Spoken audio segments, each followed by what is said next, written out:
This video is an overview video of our navigation and some of the terminology we use on TrackDrive.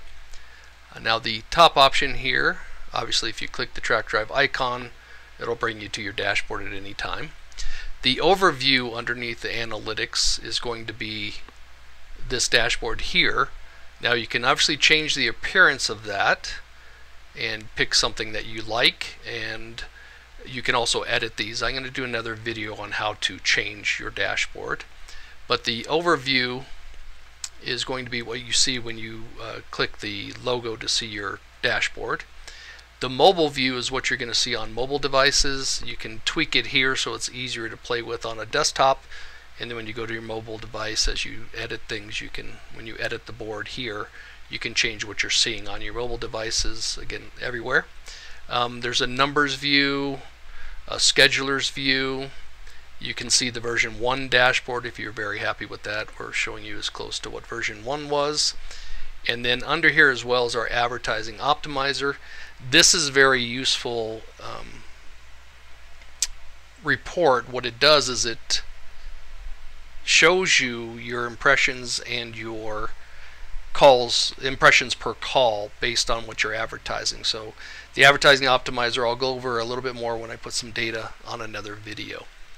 Okay, that's the call analytics.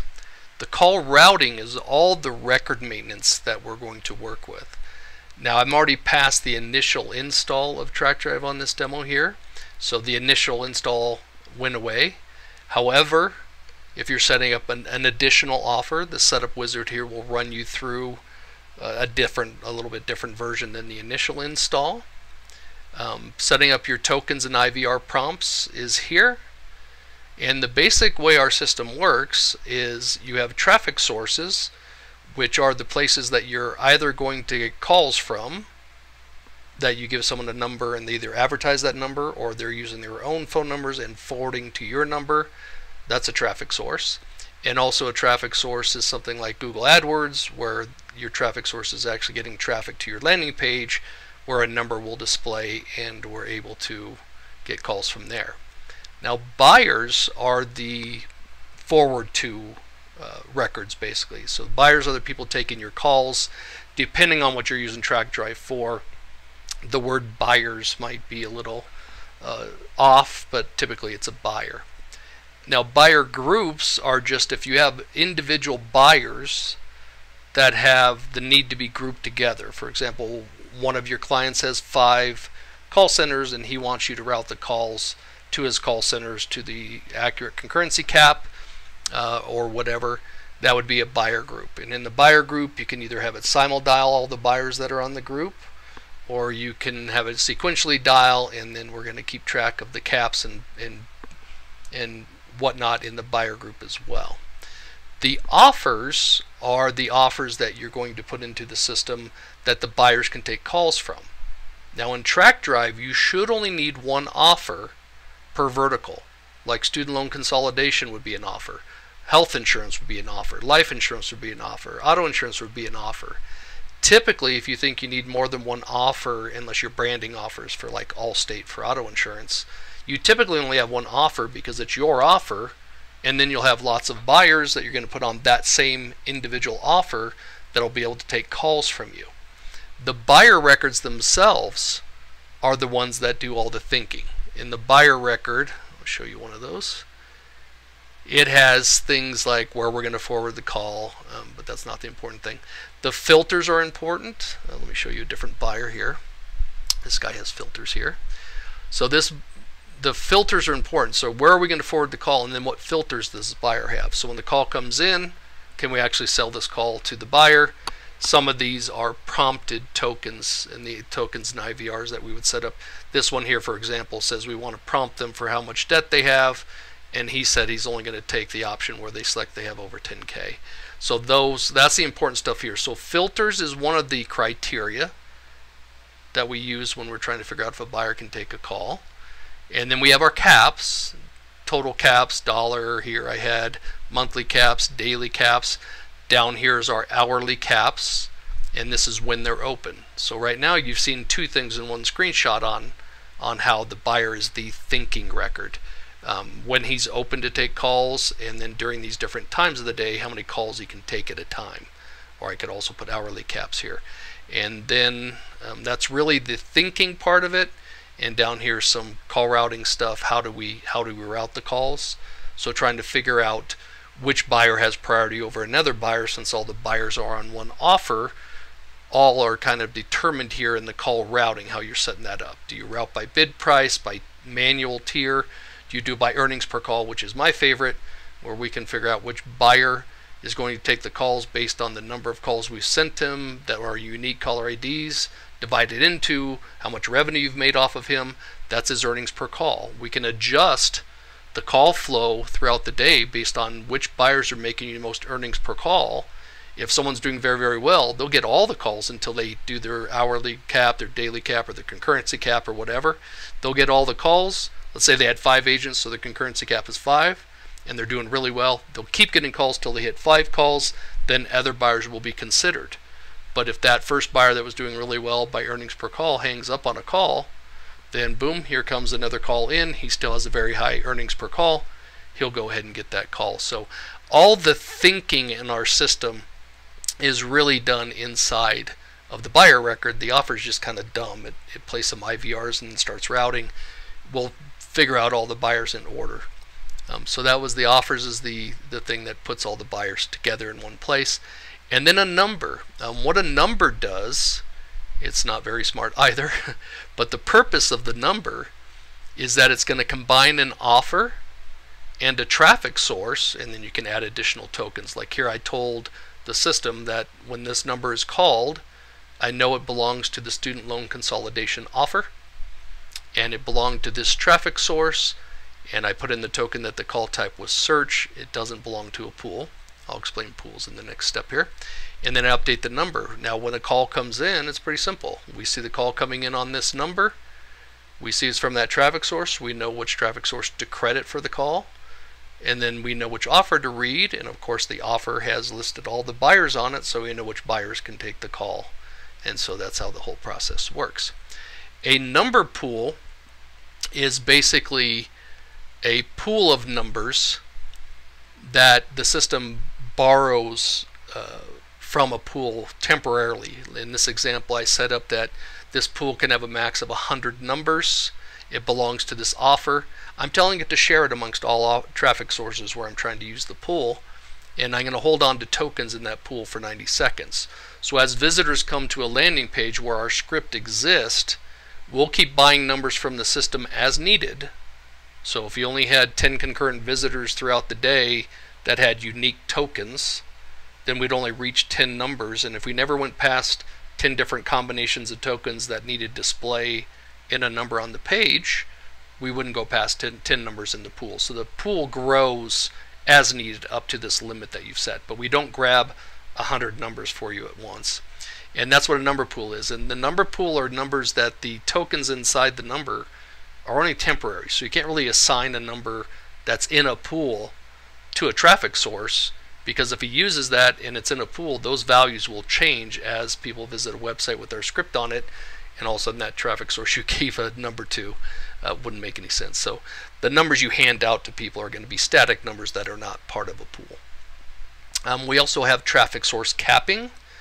I'm going to do a whole video on this, but this allows you to tell, have a contract with the traffic source that says, you can't go over 10 calls concurrently, or 100 calls a day, or whatever you're trying to set up in the system, to tell them that they can't go over these caps.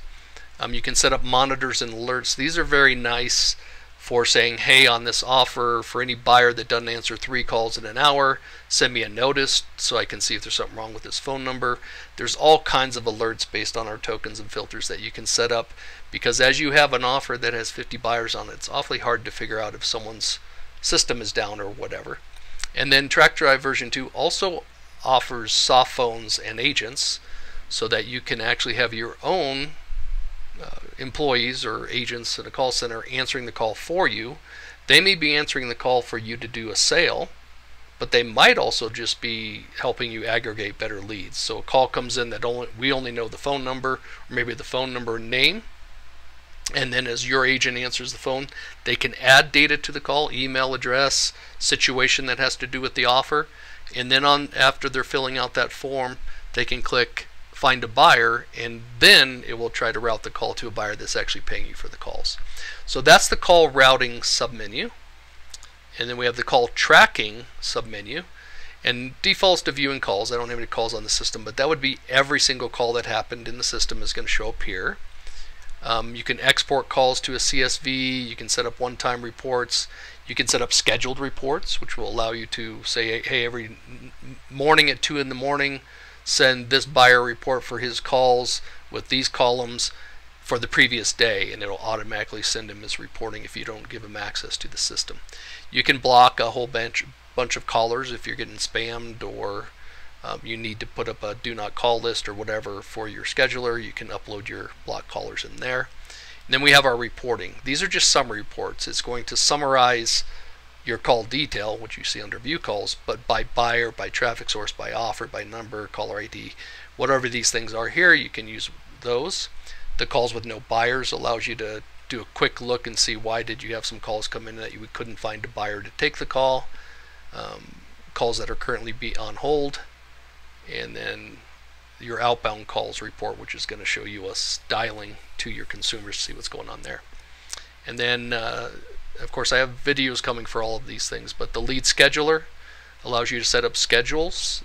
So as you post leads to the TrackDrive platform, we can email, SMS text, or call the consumer to try to get them to be an inbound call, consumer or business to business, whatever. But you load the leads up, you set up a schedule.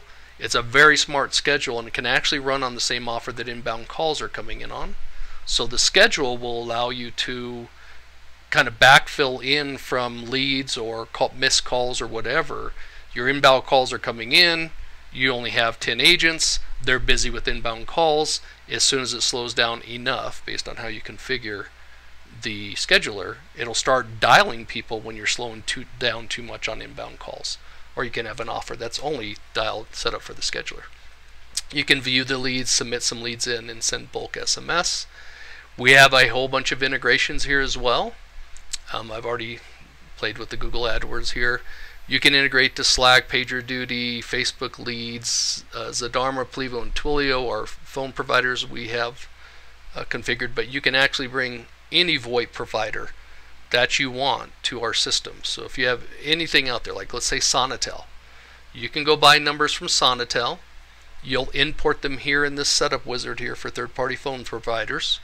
We will have those numbers in TrackDrive as virtual numbers, and when a call comes in to, let's say, Sonatel, Sonatel is going to forward the call to us via SIP, which is a way to send phone calls over the internet versus sending them through the phone lines, and then we'll be able to handle those calls as if we owned that phone number. And then your telephone accounts are the people that you've connected, like Plivo or Twilio. And then there's your Plivo accounts here. I don't have any of my Twilio accounts, my virtual numbers that I've set up. That's where you add the virtual numbers. And then this is information about our API, so it can tell you what's going on there. And then here's our company setup. You can change, your little logo there. You can set up under teams who has access to your system, and under users what those email addresses are, and you can actually add contact information under users there, pictures of the user and such if you want to. So that's what those are there.